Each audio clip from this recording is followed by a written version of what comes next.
Hello everyone and welcome to my channel. I am starting this series to show you my learning process in welding and metal fabricating. Eventually I'd like to maybe build my own vehicle, but I want to stress out that I do not have any experience doing this previous to what I'm going to do here. I just got a welder as a gift for Christmas. I want to learn. I wanted to learn already. Having it as a gift is a good way for me to not have to spend the money on the welder, and I hope to inspire some of you guys to learn how to do it and to not be intimidated by it either. I got the welder as a gift a few weeks ago. My spouse gave it to me in advance because it was a big box, and I told her that was one of my 2 suggestions for a gift for Christmas. So yeah, I'm hoping to be able to inspire some of you guys to pick up this as a hobby if you've been thinking about it for a while. And for this first episode, I'm gonna show you what I bought, what I thought was necessary to start off with this as a hobby. I already had tools to do some mechanical stuff, ratchets, sockets, wrenches. I have a torque wrench, 2 torque wrenches actually. Have an impact gun just to help out when I'm swapping out the tires. I want to start off with a safety gear that I bought.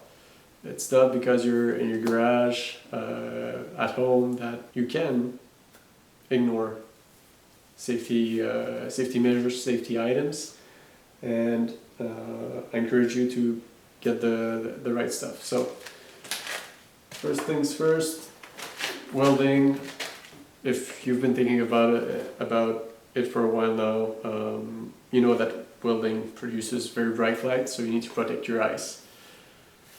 This is a welding mask. It's going to protect your eyes and face from the light, from projections, spatter coming out of your welds. This mask came with the kit that my spouse bought me. So the kit came with the welder, the welding cart to move it around, and the welding helmet to protect my eyes. Second item that would absolutely be necessary is a good pair of gloves. Welding generates a lot of heat, a lot of spatter. You want to protect your hands. I've seen some fabricators do without. I'm not willing to take the risk, really. So yeah, there's that.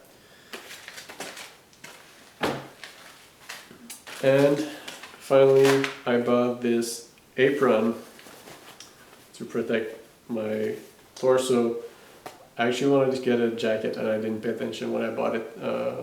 The gloves and the apron, I bought them over at Princess Auto. I didn't pay attention, so I got the apron. I'm gonna try it as is. I've seen people welding in a t-shirt. I'll see if it burns my clothes. I'm always gonna wear long sleeves, but I'll see if it starts burning my clothes. I'm gonna get the full jacket.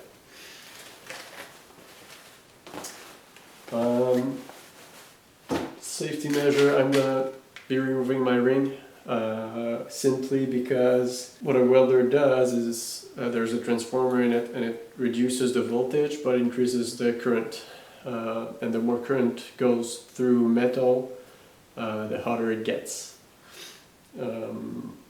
So what happens is if I somehow, by mistake, start conducting electricity through my ring, it may burn my finger, and some people have lost fingers this way. So I will be basically take off all your jewelry. It's safer in general when you're in the garage, even as a mechanic. It's always safer to remove jewelry. In terms of tools, required tooling, you're going to need stuff to cut your metal pieces. So what I'm going to be using is an angle grinder. It was given to me a while ago. I haven't used it. There's no handle left. I may build one, maybe, or I might just buy one as well.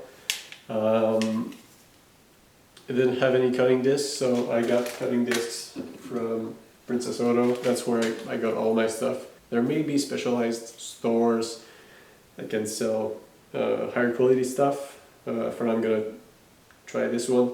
So my angle grinder is a 4.5 inch blade. Here I got the Pro Point cutting grinding wheel.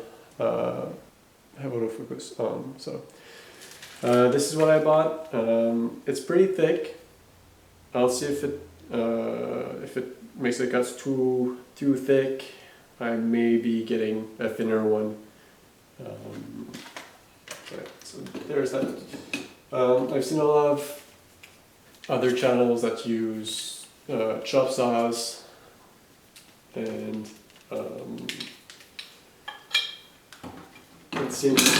CNC cutters, all that fancy stuff. I don't have the means for that type of equipment for now, so that's what I'm going to be using. I know the cuts won't be as precise. I may be getting bigger gaps, but that's what it is. I'm starting off in that